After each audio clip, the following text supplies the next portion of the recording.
நான் தான் first coupon.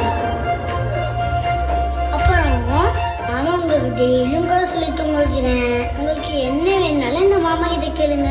Chocolate வாங்கி தரவா, பொம்மை வாங்கி தரவா, உங்களுக்கு என்னடா வேணும் சொல்லுங்களா. நம்ம எல்லாம் தீபாவளி பொங்கலுக்கு ஒரே மாதிரி ட்ரெஸ் போட்டுக்கலாம், ரீல்ஸ் போடலாம், ஒன்னா தியேட்டருக்கு போலாம், ஜாலியா ஊர் சுத்தலாம். உங்களுக்கு ஒன்று தெரியுமா, என்னாலதான் மாமாக்கும் அத்தைக்கும் சண்டை. சாரி அத்தை, சாரி அத்தை.